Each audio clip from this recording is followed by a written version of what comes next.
Good evening all of you. कैसे हैं आप सभी? आशा करता हूँ आप सभी स्वस्थ होंगे और अपनी कॉलेज असिस्टेंट प्रोफेसर की तैयारी में पूरी निष्ठा के साथ, पूरे जोश और पूरे मनोयोग के साथ में लगे हुए होंगे। पहला टेस्ट हमने उसका सॉल्यूशन लाइव कल क्लास में रखा था। उसमें कुछ क्वेश्चंस जो सेकंड यूनिट के थे, रिसर्च मैथडोलॉजी से थे, शोध विधि तंत्र से थे, वो रह गए थे। आज मैं उन क्वेश्चंस को आज क्लास में जो है आपके सामने सॉल्यूशन दे रहा हूँ उसका। आप जो है इन क्वेश्चन, हालांकि आपने पढ़े होंगे, क्वेश्चन जो हैं रिसर्च मेथोडोलॉजी से लिमिटेड आएंगे, लेकिन आएंगे और काफ़ी प्रभावित कर सकते हैं। हालांकि आप जो है इसको, अगर आपने पीएचडी किया है या कर रहे हैं, या आपने कोई एमपीटी का एग्ज़ाम दिया है, कोई प्री पीएचडी की परीक्षा दी है, तो आपने रिसर्च मेथोडोलॉजी पढ़ा होगा। या कई ऐसे विश्वविद्यालय हैं जहाँ पर पीजी में रिसर्च मेथोडोलॉजी पढ़ाया भी जाता है। अमूमन सभी विश्वविद्यालयों में, कुछ एक में नहीं भी है, ऐसा भी है। तो कुल मिला के आपको पूर्व ज्ञान है, लेकिन फिर भी एक बार दोहराना आवश्यक है। तो शोध से संबंधित किस प्रकार के क्वेश्चन बन सकते हैं, उसको हम जो है आज डिस्कस कर रहे हैं। तो पहले क्वेश्चन पर अपन चल पड़ते हैं। पहला क्वेश्चन जो है वो ये है कि शोध एक व्यवस्थित अनुसंधान है। यहाँ थोड़ा सा ध्यान में दे देना कि ये जो हिंदी, जैसे जब हम किसी इंग्लिश डेफिनेशन को जब हिंदी में ट्रांसलेट करते हैं तो कई बार ऐसे शब्दों को ले लिया जाता है। जैसे यहाँ लिखा है शोध, यहाँ लिखा है अनुसंधान। तो जनरली ये है नहीं, इंग्लिश में यहाँ पर रिसर्च और ये सर्च है। ठीक है, सो हम व्यवस्थित सर्च की बात कर, सर्च मतलब खोज। ठीक है, तो हम केवल दोनों पक्षों में लें, इसका दोनों अर्थों में लें। शोध एक व्यवस्थित अनुसंधान या खोज है जिसका उद्देश्य घटनाओं का समस्याओं के संबंध में ज्ञान की प्राप्ति है। तो सामान्य रूप में जो अनुसंधान का इंट्रोडक्शन है, रिसर्च क्या है, उसके ऊपर कुछ परिभाषाएं हैं। अलग अलग विद्वानों ने रिसर्च क्या है, अनुसंधान क्या है, इस संदर्भ में बात की है। तो ये जो क्वेश्चन है, इस क्वेश्चन में हमारे सामने जो आंसर हैं, उन आंसर में सी ए मोसर जो हैं वो इसका राइट आंसर है। ये कथन सी ए मोसर का है। जितने भी यहाँ नाम आपके सामने लिखा, पीएम कुक हो, चाहे रैडमैन हो, चाहे जॉन डब्ल्यू वेस्ट हो, इन सभी ने कुछ ना कुछ, कोई ना कोई कथन कहा है। जैसे रैडमैन ने कहा कि नवीन ज्ञान की प्राप्ति के लिए किया गया अनुसंधान, नवीन ज्ञान की प्राप्ति के लिए किया गया। ठीक है, ये रैडमैन। खैर, रिसर्च अनुसंधान जो है वो रिसर्च से बनता है। इंग्लिश जो है उसका रिसर्च है। रिसर्च का मतलब पुनः खोज करना, नए तथ्यों का पता लगाना, नए ज्ञान में वृद्धि करना, नए ज्ञान का जो है सृजन करना। तो नवीन ज्ञान की प्राप्ति जो है वो अनुसंधान है, ये रैडमैन का मानना है। इसी तरह से जो हमारे सामने एक और नाम है, जॉन डब्ल्यू वेस्ट है, पीएम कुक है। इनकी भी, पीएम कुक की परिभाषा जो है कि अनुसंधान किसी समस्या के प्रति ईमानदारी और व्यापक रूप में समझ के साथ की गई खोज है। ठीक है, ऐसा जो है पीएम कुक मानते हैं। सो कहने का मतलब सिर्फ इतना सा है कि जब हम अनुसंधान शोध प्रवृत्ति की कोई भी पुस्तक पढ़ें तो उसमें अनुसंधान का जो परिचयात्मक पक्ष है, इंट्रोडक्टरी जो पार्ट है, उसको थोड़ा सा ढंग से पढ़ के जाएं तो आपको जो है ऐसे क्वेश्चन में कोई दिक्कत नहीं होगी। दो चार परिभाषा हमें, और परिभाषा में क्या होता है थोड़ा सा ध्यान रखना है। परिभाषा में हमें कुछ कीवर्ड्स पकड़ने होते हैं, एक राइटर का नाम और एक कीवर्ड। जैसे नवीन ज्ञान, ठीक है, इस पर बात करता है रैडमैन। तो आपको जब नवीन ज्ञान से संबंधित, अब ये जो बाकी बातें लिखी गई है वो नवीन ज्ञान के संदर्भ में लिखी गई है, तो पता चल जाएगा। ठीक है, शोध एक व्यवस्थित खोज है, व्यवस्थित अनुसंधान है, ऐसा कहने वाला सी ए मॉसर। सो हमें एक कीवर्ड को पकड़ना और उस जो थिंकर है उसके नाम के साथ उसको याद रखना, ये अगर प्रवृत्ति हम रखते हैं तो थोड़ी सी हमारे लिए हेल्पफुल होगी। इससे आगे बढ़ते हैं। निम्न में से कौन सी भावी विकास की योजना के अंतर्गत नहीं आती? देखिए, यदि हम अनुसंधान के उद्देश्य की बात करें, ठीक है, तो अनुसंधान के जो उद्देश्य होते हैं वो दो प्रकार के होते हैं, ठीक है। एक होता है सैद्धांतिक और दूसरा होता है व्यवहारिक, ठीक है। दो प्रकार के। सैद्धांतिक का मतलब क्या, जिसमें नए सिद्धांतों अथवा नए नियमों का सृजन करना है, और जो दूसरा उद्देश्य है वो व्यवहारिकता के पक्ष में है, चाहे वो नया सिद्धांत हो चाहे वो नया नियम हो। किसके लिए किया गया, मानव जीवन को सरल बनाने के लिए। मानव जीवन के संदर्भ में आने वाली कई प्रकार की समस्याएं हो सकती है, उन समस्याओं का युक्ति युक्त संगत जो है निदान किस तरह से पाया जा सकता है, उसके लिए कोई एक जो है निष्कर्ष निकालना। तो व्यवहारिक जो पक्ष होता है सिद्ध अनुसंधान के उद्देश्य का, जो व्यवहारिक पक्ष है वो सामान्यतया क्या करता है, व्यवहारिक पक्ष किसी अनुसंधान की व्यवहारिकता का विषय रखता है, यानी उसका उपयोग मनुष्य जीवन में, मानव जीवन के लिए, मानव समाज के लिए, समाज के विकास के लिए किस प्रकार से किया जा सकता है। सो यहाँ जो सामने लिखे हुए हैं ये शोध के प्रकार जो है क्षेत्र हो सकते हैं। हरित क्रांति हो सकती है, श्वेत क्रांति हो सकती है, फ्लाईओवर का निर्माण हो सकता है, ये सैद्धांतिक हो सकता है, व्यवहारिक हो सकता है। लेकिन जनसंख्या में वृद्धि एक ऐसा विषय है जो शोध के भावी विकास की योजना के अंतर्गत नहीं आता। हालांकि ये प्लेस टू प्लेस वेरी कर सकता है, but in term of India और उसमें कहें तो ये एक भावी विकास की योजना के अंतर्गत, भावी विकास की योजना के डेवलपमेंट में नहीं आता है, ठीक है ना। तो ये इसका आंसर ये होगा, ठीक है। नेक्स्ट पर अपन बढ़ जाते हैं। शोध की शुरुआत ही वास्तव में समस्या से होती है, ठीक है। यह समस्या समाधान की मांग करती है, ये कथन किसका है। देखिए ये जो है एक टॉपिक है रिसर्च प्रॉब्लम, ठीक है। तो बेसिकली हम जब अनुसंधान की तरफ प्रवृत्त होते हैं, जब हमारा मानस जो है अनुसंधान के लिए प्रवृत्त होता है, तब पहला जो थॉट होता है किस पे किया जाए, टॉपिक है ना। टॉपिक का मतलब है समस्या, प्रॉब्लम, ठीक है। अब प्रॉब्लम के तो विभिन्न क्षेत्र है, मानव जीवन से जुड़ा हुआ क्षेत्र हो सकता है, ठीक है। तो सामान्य मानव जीवन के इर्द गिर्द जो समस्यात्मक विषय दिखाई देते हैं हमें, वो समस्या का चयन हम करते हैं। तो समस्या का चयन करना एक तरह से अनुसंधान की प्रथम कड़ी है, पहली सीढ़ी हो सकती है, उसके बाद बाकी सारे स्टेप होते हैं। तो यहाँ जो कथन है वो कहे कि शोध की शुरुआत ही वास्तव में किससे होती है, समस्या से होती है, और ये समस्या समाधान की मांग भी करती है। जैसे हमने जब कोई टॉपिक लिया जो किसी न किसी समस्या पर लिया है, अब उसका जो समाधान है, निदान है, वो उस पूरे शोध का हमारा रास्ता बनेगा, रोड मैप बनेगा। निकलेगा नहीं निकलेगा अलग बात है, लेकिन हम एक रोड मैप तैयार करते हैं कि इस तरह से ये एक प्रॉब्लम है और इस प्रॉब्लम पर मैं बात कर रहा हूं और इसका निष्कर्ष ये मेरे सामने आया। तो सामान्य रूप में अनुसंधान समस्या की पहचान करना बहुत महत्वपूर्ण है, ठीक है। तो इस पहचान के लिए फिर कई सारे विषय होते हैं कि समस्या की सोच, समस्या की पहचान कैसे हो सकती है। मैं अगले क्वेश्चन में उस पर बात करूंगा। ये जो स्टेटमेंट है, ये जो कथन है, ये कथन किसका है, ये कथन है टी.एस. विल्किंसन का है, ठीक है।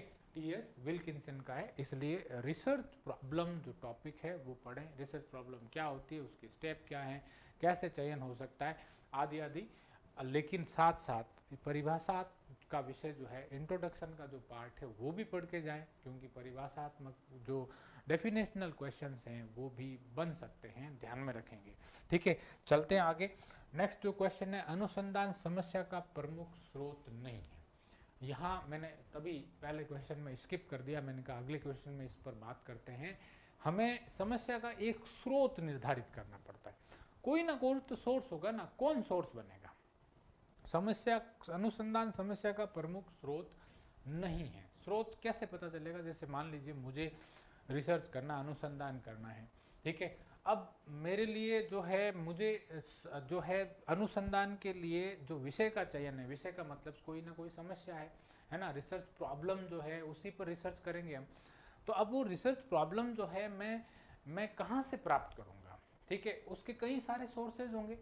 तो एक सोर्स तो ये हो सकता है, जैसे मान लीजिए जिसको मैं अपना गाइड बनाता हूँ, मेरा निदेशक, शोध निदेशक जो होगा, मैं उन्हीं से बात करूँगा। वो उनके ज्ञान के आधार पर कोई ना कोई शोध की समस्या का जो है हमें बता देंगे कि इस विषय पर हम कर सकते हैं। तो ये भी स्रोत हुआ। तो यहाँ पर एक विषय लिखा हुआ होगा, जैसे निर्देश एवं ज्ञान का प्रभाव, है ना। तो ये जो विषय है वो सही है कि निर्देश और ज्ञान का प्रभाव, जैसे मान लीजिए जो आपका अनुसंधान में जो निर्देशक होता है, शोध निदेशक जो होता है, उसका निर्देश क्या है और उसके ज्ञान का स्तर क्या है, ये दोनों चीज़ें प्रभावित करती है। तो वो समस्या का यानी प्रॉब्लम का क्या बन सकता है, सोर्स बन सकता है। दूसरा सोर्स जो है, शोध समस्या द्वारा नए सिद्धांतों का प्रतिपादन, ठीक है, हो सकता है। संबंधित साहित्य का अध्ययन हो सकता है। अनुसंधान विषय को निश्चित न करना, यहाँ जो है वो थोड़ा सा ध्यान में रख लीजिए। शोध समस्या द्वारा सिद्धांतों का प्रतिपादन करना, तो सामान्य रूप में कोई शोध समस्या के द्वारा सिद्धांत का प्रतिपादन भी स्रोत जो है माना जाता है। संबंधित साहित्य का अध्ययन करना, क्योंकि मान लीजिए मैंने ऐसा कोई भी सेक्टर चुना, एग्रीकल्चर चुना, डेयरी चुना, लाइफ स्टॉक चुना, या मान लीजिए मैंने जो है जियोमॉर्फोलॉजी का कोई भी रिवर बेसिन चुन लिया, मैंने जो है कोई हैजर्डस जो एरिया हैं जहाँ प्राकृतिक आपदाएं आती है उस क्षेत्र को चुन लिया, या मैंने जो है सामान्य पॉपुलेशन के डेटा को चुन लिया कि पॉपुलेशन में जैसे मान लीजिए लिंगानुपात पर बात कर सकता हूँ, या मान लीजिए जैसे मैंने जो है वर्ग जो हैं जनसंख्या में जिस पर वर्ग आधारित, जैसे मान लीजिए अनुसूचित जाति है, जनजाति है आदि जो हैं, उस पर मैं बात कर सकता हूँ। उनका एजुकेशन लेवल किस तरह का हो सकता है, उनका कम है या ज़्यादा है, कम है तो क्या किया जा सकता है, एटसेट्रा। ठीक है, तो ये जो है उसके लिए फिर हमें क्या करना पड़ता है, लिटरेचर रिव्यू करना पड़ता है। लिटरेचर रिव्यू का मतलब है कि उस विषय पर पहले किसने क्या लिखा। मान लीजिए मेरे दिमाग में ऐसा है कि मुझे जो थार डेजर्ट जो है वहाँ पर जो कैमल है, मतलब जो ऊंट है, उसकी संख्या जो है मुझे चिंता में डाल रही है। मुझे ऐसा लगता है कि मुझे इस पर काम करना चाहिए। अब जो है मेरे को सबसे पहला काम ये करना होगा कि कैमल पर जो है अब तक कितने रिसर्च हुए, क्या क्या किन किन लोगों ने क्या लिखा है। ठीक है, तो तब मुझे नई चीज़ पता चलेगी। हो सकता है जो मैं सोच रहा हूँ उस पर काम ऑलरेडी हो रखा हो, लेकिन हो रखा हो तब भी हम कर सकते हैं, उसको आगे बढ़ा सकते हैं। वो कोई ना कोई ऐसी जगह होती है जहाँ पर वो काम जाकर रुकता है, अनंत है ये। ठीक है, तो संबंधित साहित्य का अध्ययन विषय होगा। लेकिन नीचे जो लास्ट लाइन लिखी हुई है, अनुसंधान विषय को निश्चित न करना, ठीक है, ये जो है वो क्या है, प्रमुख स्रोत नहीं है का पूछा हुआ है। तो यहाँ पर जो है एक शब्द है केवल, ये अगर अनुसंधान विषय को निश्चित करना आ जाता तो ये जो है research problem, source of research problem है। लेकिन यहाँ पर उन्होंने जो है क्वेश्चन में क्या कर दिया गया है, ना लगा दिया गया। ठीक है, तो इसलिए इस क्वेश्चन का आंसर ये होगा। तो यहाँ बहुत सारे और भी हो सकते हैं। अनुसंधानकर्ता की जानकारी शोध समस्या की सोर्स हो सकती है। अनुसंधान के जो है वैज्ञानिक तकनीकी से उत्पन्न कई बार समस्याएं हो जाती है। कई बार ऐसा होता है कि हम कोई टेक्नोलॉजी का को एडप्ट तो कर लेते हैं, लेकिन बाद में उससे कई प्रकार की समस्याएं हो जाती है। तो वैज्ञानिक तकनीकी से उत्पन्न समस्याएं भी है। जैसे मान लीजिए मैं एग्जाम्पल देता हूँ कि क्लोरोफ्लोरोकार्बन है ना, जब CFC गैस का जो है अमेरिका में इन्वेंशन हुआ था, तब उस दौर में, चूंकि ये ज़्यादातर रेफ्रिजरेटर और बाकी सभी चीज़ों में प्रयुक्त होती थी, उस दौर में इसको क्रांतिकारी गैस कहा गया था। ठीक है, इसलिए कहा गया था कि ये मानव जीवन को सरल बना देगी। लेकिन हुआ क्या, एक दौर के बाद, एक लंबे समय के बाद हमने पाया कि ये ओजोन जो है विघटन के लिए उत्तरदायी है। अब देखिए, मानव जीवन को सरल बनाने वाला घटक था, लेकिन तकनीकी से प्राप्त घटक था, वैज्ञानिक अनुसंधान की देन थी, लेकिन आगे चलकर इसका इम्प्लीकेशन जो हैं, जो कहाँ, वो भी कहाँ पर, ओजोन परत पर, जो हमसे बहुत दूर है, ठीक है, सीधे मानव जीवन को प्रभावित नहीं कर रही है, लेकिन जो है इनडायरेक्टली एक बड़ा जो है हमारे लिए प्रॉब्लम बनकर उभरी।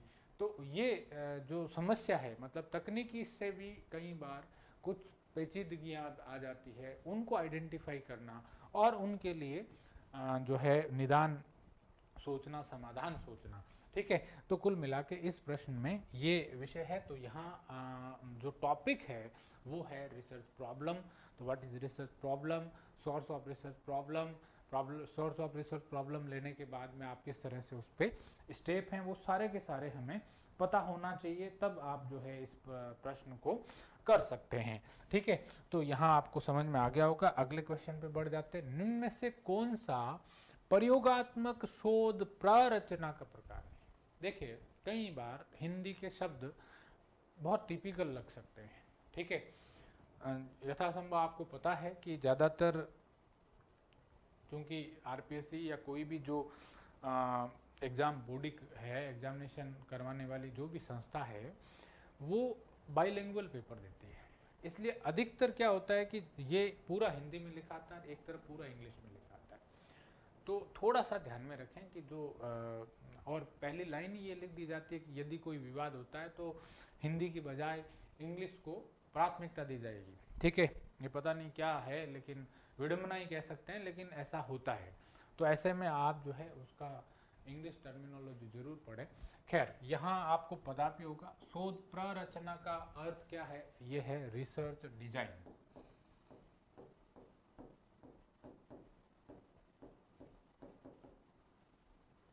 ठीक है, रिसर्च डिजाइन। तो रिसर्च डिजाइन जो है उसमें क्या क्या, उस रिसर्च डिजाइन का प्रकार, टाइप ऑफ रिसर्च डिजाइन नहीं है, और कौन सी रिसर्च डिजाइन, उसमें भी ध्यान रखें। हम बात कर रहे हैं प्रयोगात्मक की, है ना, एक्सपेरिमेंटल रिसर्च डिजाइन की बात कर रहे हैं। तो एक्सपेरिमेंटल रिसर्च डिजाइन का टाइप कौन सा नहीं है। पहला लिखा है पश्चात परीक्षण, जिसे हम कहते हैं, ठीक है, ओनली आफ्टर एक्सपेरिमेंट के नाम से इसको जाना जाता है।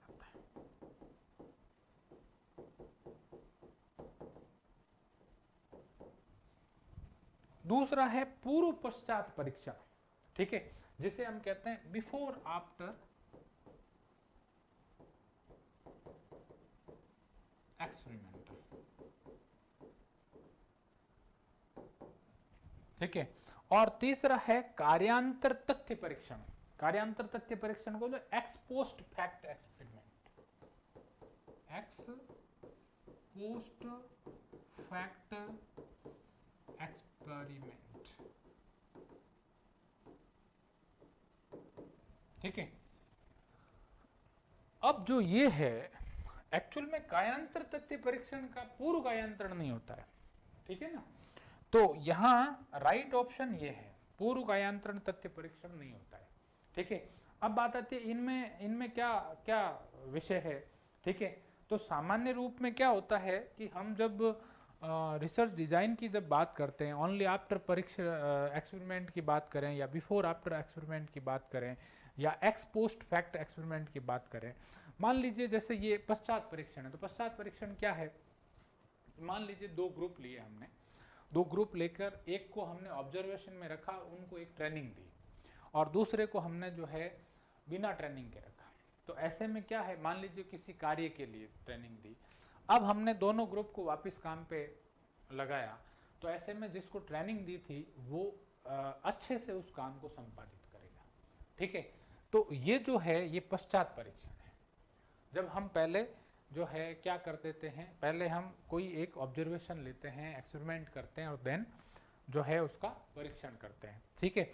दूसरा है पूर्व पश्चात, बिफोर आफ्टर, बिफोर और आफ्टर, यानी पहले हम कोई एक प्रयोग करके देखते हैं और उसके बाद उसका जो है व्यवहारिक पक्ष देखते हैं, ठीक है। तो उसे हम बिफोर और आफ्टर, यहाँ पर दोनों पक्ष, पहले क्या था और बाद में क्या था हुआ। जैसे एग्जाम्पल के तौर पर राजस्थान में बाड़मेर जिले या जालोर जिले में नर्मदा नहर जो है वो आती है, तो नर्मदा नहर के आने से पहले यहाँ पर एग्रीकल्चरल डेवलपमेंट कैसा था, और नर्मदा नहर के आने के बाद यहाँ पर एग्रीकल्चरल डेवलपमेंट किस तरह का है, ये दो पक्ष हैं। यहाँ जरूरी नहीं है कि नर्मदा से आप डायरेक्ट एग्रीकल्चर पर ही आए, नर्मदा से आप सोशियो इकोनॉमिक इफेक्ट भी देख सकते हैं, यानी सामाजिक आर्थिक पक्ष भी देख सकते हैं। केवल और केवल कृषि ही पानी से प्रभावित होती है ऐसा नहीं है, दूसरी चीजें भी प्रभावित होती है। तो ऐसे में पहले क्या था, बाद में क्या है, ये जो सब्जेक्ट है वो उसमें लिया जाता है। फिर आता है एक्स पोस्ट फैक्ट एक्सपेरिमेंट। तो इस तरह से हमारे सामने जो है प्रयोगात्मक यानी एक्सपेरिमेंटल जो रिसर्च डिजाइन है उसके कुछ टाइप होते हैं। तो there are 3 type, only after experiment, before after experiment और एक्स पोस्ट एक्सपेरिमेंट। ठीक है, तो यहाँ पर जो है हमारे सामने 3 टाइप है, ये चौथा टाइप नहीं है, यहाँ केवल यही प्रश्न पूछा गया था। तो कुल मिला के बात इतनी सी है कि रिसर्च डिजाइन क्या होती है और रिसर्च डिजाइन के टाइप कौन कौन से हैं, और उन टाइप के भी जो सब टाइप्स हैं, जो क्लॉजेज हैं, उनको आप थोड़ा सा पढ़ के जाएंगे तो आपको इन सवालों में कोई दिक्कत नहीं आएगी। ठीक है, चलिए आगे बढ़ते हैं। किसी क्षेत्र की जनसंख्या वृद्धि की समस्या के संदर्भ में निम्न में से कौन सा वाक्य सही नहीं है। देखिए, जनसंख्या वृद्धि की समस्या के संदर्भ में कौन सा वाक्य सही नहीं है। मान लीजिए इसके सामने जो शब्द लिखे हैं उसको थोड़ा सा ध्यान में रखना है। देखिए कि एक शब्द लिखा, उसको वर्तमान रूप में प्रस्तुत करना, यानी जनसंख्या को वर्तमान रूप में प्रस्तुत करना किस प्रकार का शोध है, तो सामने लिखा है मौलिक। ठीक है, ये है शोध के प्रकार, ध्यान में रखना। ठीक है ना, मौलिक शोध है ना। और उसमें नेक्स्ट लिखा है वृद्धि को किस प्रकार रोका जा सकता है, व्यवहारिक शोध। ठीक है, वृद्धि को रोकने के उपाय किया जाना, ये क्रियात्मक है। ठीक है, ये क्रियात्मक है, क्रियात्मक शोध का प्रकार होता है। ठीक है, उसमें वृद्धि करने का प्रयास करना, और विकासात्मक लिखा हुआ है, विकासात्मकता लिखा हुआ है, ये यहां पर इससे मैच नहीं करता है। कौन सा वाक्य सही नहीं है, ये वाक्य सही नहीं है, उसमें वृद्धि करने का प्रयास करना। तो यहाँ पर जो हमारे सामने रिसर्च के टाइप दे रखे हैं, तो ध्यान में रखना है कि जो मौलिक शोध होता है, उस मौलिक शोध के 3 प्रकार होते हैं। ठीक है, एक होता है प्रयोगात्मक, जब हम, दूसरा होता है ऐतिहासिक, और तीसरा होता है दार्शनिक। ठीक है, ये मौलिक शोध के 3 प्रकार। ठीक है, तो सामान्य रूप में ये तो हो गया ये। फिर आता है व्यवहारिकता, व्यवहारिक शोध का प्रकार। तो सामान्य रूप में जैसे हमने व्यवहारिक पक्ष को देखने के लिए क्या किया कि एक गांव के अंदर एक सेवा केंद्र की बात की। ठीक है, कि उस सेवा केंद्र के होने अथवा न होने का क्या इम्पैक्ट होता है। मान लीजिए किसी में है और किसी में नहीं है, ग्रामीण सेवा केंद्र के संदर्भ में। जिन गांवों में ग्रामीण सेवा केंद्र है उनका विकास, और जिन गांवों में ग्रामीण सेवा केंद्र नहीं है उनका विकास। और अब हमने क्या किया, ग्रामीण सेवा केंद्रों की स्थापना की, और उसके बाद, तो ये व्यवहारिक पक्ष है। ठीक है, और दूसरा वृद्धि को रोकने के उपाय किया जाना, क्रियात्मक। ठीक है, तो सामान्य रूप में सामाजिक समस्या में कोई जो क्रियात्मक पक्ष होता है, जैसे कोई भौगोलिक घटना है जो जो जो जो किसी बड़ी प्रासंगिक हो सकती है, मान लीजिए। ठीक है, तो क्रियात्मक पक्ष जो है उसमें कार्य और लक्ष्य दोनों एक साथ होते हैं, है ना। वर्क और टारगेट, एक्शन और टारगेट दोनों एक साथ होते हैं। हालांकि ऐसा नहीं है कि शोध शुरू होते ही आप निदान पा लेते हैं, ऐसा तो नहीं होता, लेकिन इसमें दोनों चीजें पैरेलल साथ में चलती है, तो उसे हम कहते हैं क्रियात्मक रिसर्च, क्रियात्मक अनुसंधान। ठीक है, तो ये तीनों जो सेंटेंस है वो सही हैं, और ये जो है वो इसके संदर्भ में गलत है। वह प्रश्न जिसका उत्तर उत्तरदाता स्वतंत्र रूप से नहीं दे सकता, उत्तर प्रश्न का अनुरूप ही, उत्तर प्रश्न के अनुरूप ही ठीक है, उत्तर प्रश्न के अनुरूप ही देना होता है, उसे क्या कहेंगे। ठीक है, तो यहां पर कुछ प्रश्नों के प्रकार दे दिए। ठीक है, तो यहाँ ये जो टॉपिक है शेड्यूल में मिलेगा आपको, अनुसूची में मिलेगा। ठीक है, या साक्षात्कार प्रश्नों के प्रकार होते हैं, अलग अलग टाइप के क्वेश्चंस होते हैं। अब ये अलग अलग टाइप के क्वेश्चंस कौन से हैं, इसमें पहला जो आपके सामने लिखा है जैसे विमुक्त प्रश्न, है ना। तो विमुक्त प्रश्न जो होता है ना, उसमें उत्तरदाता जो होता है वो स्वतंत्र होता है।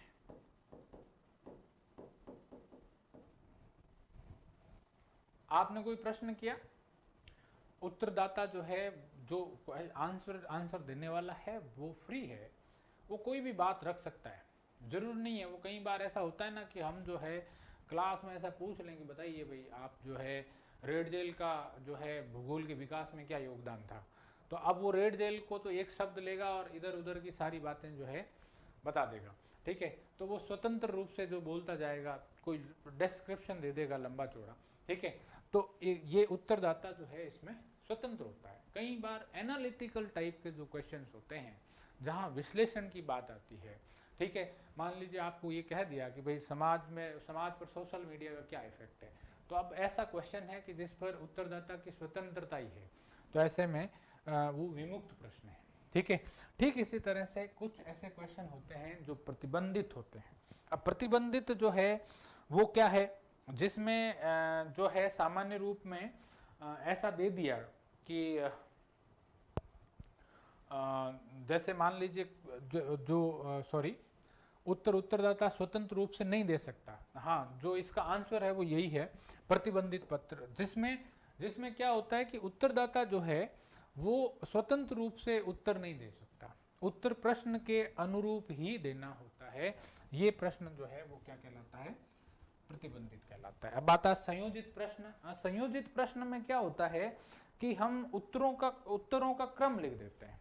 ठीक है, क्रम क्या लिख देते हैं, जैसे आपके परिवार में सदस्यों की संख्या 1 2 4 3, जो भी क्रम लिख दिया, अभी आपको उसमें से एक का चयन करना है। ठीक है, तो ये ऐसे जो प्रश्न होते हैं उनको हम संयोजित। अब नेक्स्ट जो है वो दोहरा प्रश्न। दोहरा प्रश्न हो सकता है क्या, हाँ हो सकता है। जैसे हमने पूछा कोई प्रश्न जिसमें उत्तर या तो हाँ है या ना है, या वो सकारात्मक है या वो नकारात्मक है। ठीक है, जरूर नहीं है हर व्यक्ति हाँ में दे, जरूर नहीं है हर व्यक्ति ना में दे। ठीक है, तो उत्तर दोनों का होगा, ना भी उत्तर ही है उसका और हाँ भी उत्तर ही है। तो ऐसी स्थिति में ऐसे प्रश्नों को हम क्या कहते हैं, दोहरे प्रश्न। तो प्रश्नों के जो टाइप ऑफ क्वेश्चंस हैं, उसको भी थोड़ा सा देखें, अनुसूची क्या होती है। हालांकि ये सारी टॉपिक जो है सिलेबस में नहीं है, लेकिन फिर भी ध्यान में रखेंगे। ठीक है, कि जो है शेड्यूल जो है वो क्या होता है, साक्षात्कार क्या होता है आदि। जी ठीक है, इस पर जो है किसी भी रिसर्च मेथोडोलॉजी की बुक में अच्छा वर्णन मिल जाएगा। ठीक है, चलिए ये क्वेश्चन जो है गलती से यहाँ आ गया।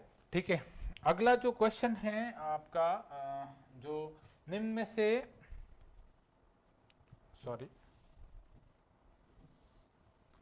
में से कौन सा प्रतिचयन संभाव्य प्रतिचयन नहीं है।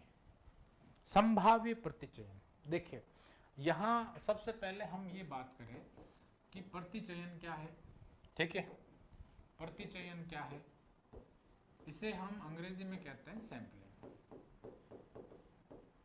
ठीक है, अब सैंपलिंग जो है वो क्या होती है, क्या होता है कि जैसे मान लीजिए मेरा एक अनुसंधान क्षेत्र है, रिसर्च एरिया है, उस एरिया में मुझे कुछ डेटा लेना है। अब वो डेटा जो है मैंने क्या सभी जगह, जैसे मान लीजिए मुझे किसी एक गांव के सामाजिक आर्थिक विकास की बात करनी है, तो अब पूरे गांव के हर व्यक्ति से ये पूछा नहीं जा सकता कि आपका जो है सोशियो इकोनॉमिक लेवल किस तरह का है एक्सेट्रा। तो हम क्या करेंगे, कुछ पैरामीटर बनाएंगे। पैरामीटर बना दिया, हाउस होल्डिंग ले लिया हमने, उनका लिविंग स्टैंडर्ड ले लिया, क्या क्या यूज करते हैं, व्हीकल्स है कि नहीं है, मोबाइल है कि नहीं है, या जो है जॉब में कितने लोग हैं, सरकारी सेवा में कितने हैं आदि। तो एक एक परिवार पर हम जो है उसका डेटा कलेक्ट करेंगे, लेकिन क्या पूरे जो है सभी घर पे जाके डेटा कलेक्ट करना होगा? नहीं। इसमें क्या होता है कि हम कुछ सैंपल लेते हैं, ठीक है, सैंपल लेते हैं। जैसे मान लीजिए आपने सामान्यतया किसी कृषि मंडी का या सीन देखा होगा, जब कोई गेहूं या कोई भी बोरी भरी हुई रहती है और उसमें से एक जो व्यापारी होता है वो जो थोड़ा सा एक पार्ट डाल के और गेहूं निकाल के देख लेता है और तुरंत उसे पता चल जाता है, ठीक है। तो ऐसा ऐसा जो है वो सैंपल लेता है, तो सैंपलिंग करना होता है हमें। तो सैंपलिंग के अब टाइप्स होते हैं, है ना। सैंपलिंग को अब किस तरह से, डेटा बहुत बड़ा हो सकता है, एरिया आपका रिसर्च एरिया कई बार बहुत बड़ा होता है, कई बार छोटा और कई बार बहुत बड़ा होता है, तो उसमें डेटा जो है उसकी क्वांटिटी भी लार्ज हो सकती है। तो अब उसमें सैंपलिंग जो है वो किस तरह से की जाएगी? तो सैंपलिंग जो है उसको हम सामान्य रूप में दो प्रकार में डिवाइड करते हैं। एक वो सैंपलिंग होती है जो संभाव्य होती है, ठीक है, और एक वो होती है जिसे हम कहते हैं असंभाव्य, ठीक है। ये प्रोबेबल होती है और ये नॉन प्रोबेबल होती है, ठीक है। अब जो है जिसे हम संभाव्य सैंपलिंग कहते हैं, प्रोबेबल बोलते हैं, उसका एक टाइप होता है जिसे हम कहते हैं random sampling, simple random sampling, ठीक है।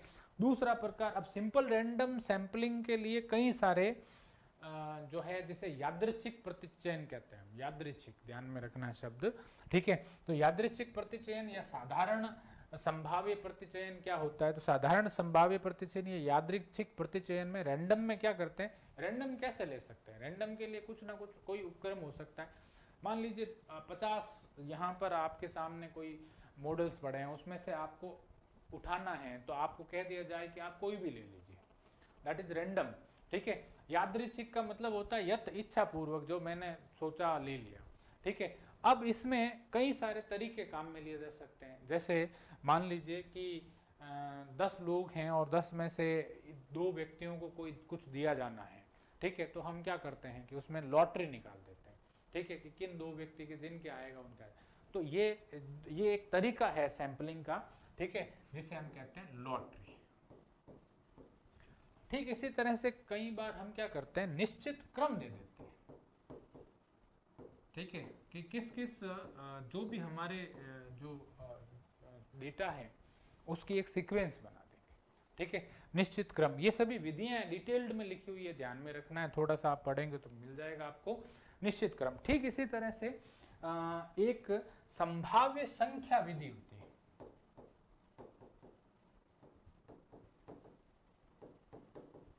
अब ये संभाव्य संख्या विधि में क्या होता है कि जैसे ये जो है इसको बनाने वाले एक उन्होंने टेबल बना दी, संख्या लिख दी, उसमें 10,000 तक संख्याएं होगी।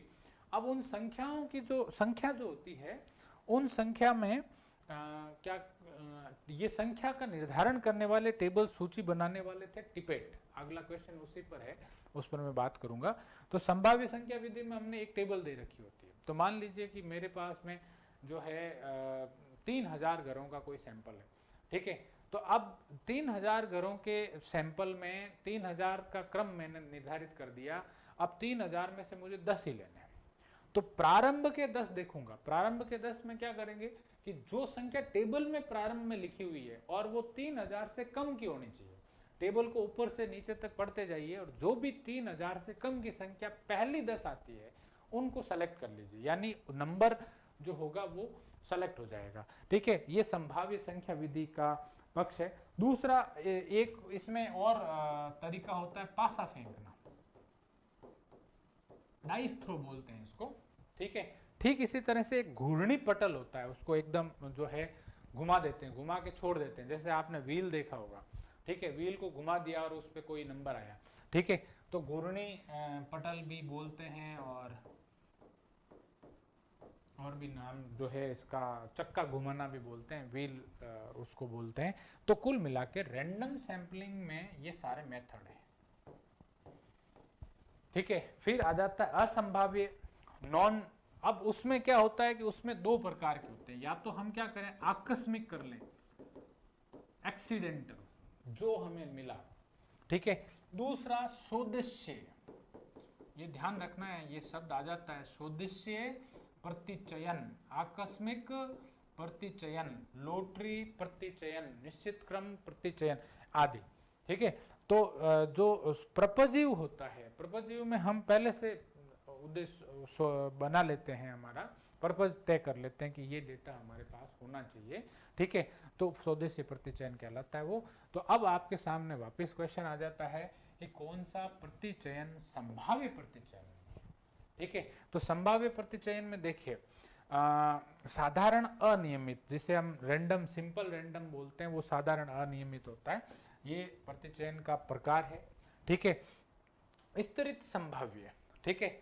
तो स्ट्रेटिफाइड जो पार्ट है, स्ट्रेटिफाइड जो है, स्ट्रेटिफाइड संभाव्य जो है वो भी इसके अंतर्गत आता है। स्ट्रेटिफाइड संभाव्य में फिर हम ये क्रम दे देते हैं, स्तर बना लेते हैं। ठीक है। ये स्ट्रेटिफाइड के हैं सारे। स्ट्रेटिफाइड के बाद आता है अंश प्रतिचयन। अब ये अंश प्रतिचयन कहीं पर आपके सामने है नहीं, है ना। तो जो है अंश प्रतिचयन, इसका प्रतिचयन का प्रकार नहीं है, व्यवस्थित आपके सामने है, निश्चित क्रम तय करना यानी व्यवस्थित करना। तो जो अंश प्रतिचयन है वो नहीं होता है, व्यवस्थित प्रतिचयन भी होता है। तो इस प्रकार से सैंपलिंग के ये सारे टाइप है, पार्ट है। आपको थोड़ा सा भी सैंपलिंग का कोई भी चैप्टर पढ़ेंगे, और मैं आपको बहुत सीधा और सिंपल सोर्स बताता हूँ। सैम्पलिंग का क्वेश्चन अगर आपको जो है ढंग से अटेंड करना हो तो जेपी शर्मा की पुस्तक उठा लीजिए, प्रैक्टिकल वाली बड़ी वाली किताब, और उसमें बैक साइड में सैम्पलिंग टॉपिक दे रखा है पूरा, और आप उसको एक बार पढ़ लीजिए। आप कोई भी क्वेश्चन कभी भी गलत नहीं करेंगे सैम्पलिंग से। ठीक है। और बाकी किसी भी रिसर्च मेथोडोलॉजी का सैम्पलिंग पढ़ेंगे तो भी कोई इश्यू नहीं। मैं केवल इसलिए बता रहा था कि मान लीजिए किसी के पास रिसर्च मेथोडोलॉजी की बुक ही नहीं है, इस समय वो कुछ पढ़ना चाहता है, तो प्रैक्टिकल किताब से एक बार तो एक टॉपिक कम से कम पढ़ ही सकते हैं। ठीक है। आगे बढ़े। साधारण अनियमित प्रतिचयन की निम्न में से कौन सी विधि अधिक तकनीकी पूर्ण है। ठीक है। तो साधारण अनियमित प्रतिचयन जब अपन करते हैं, अनियमित में या तो हम क्या करते हैं, लॉटरी निकालते हैं, या हम क्या कहें, रोटेटिंग प्लेट काम में लेते हैं। ठीक है। या फिर हम क्या करते हैं, तो जो इसमें यहाँ पर जो है 3-4 आपके सामने जो है ये विधियां लिखी हुई है, जिसमें एक विधि है लॉटरी, एक होती है पासा फेंकना, एक होती है निश्चित क्रम, और एक होती है टिपेट। ठीक है। तो यहाँ पर हमारे सामने 4, सॉरी,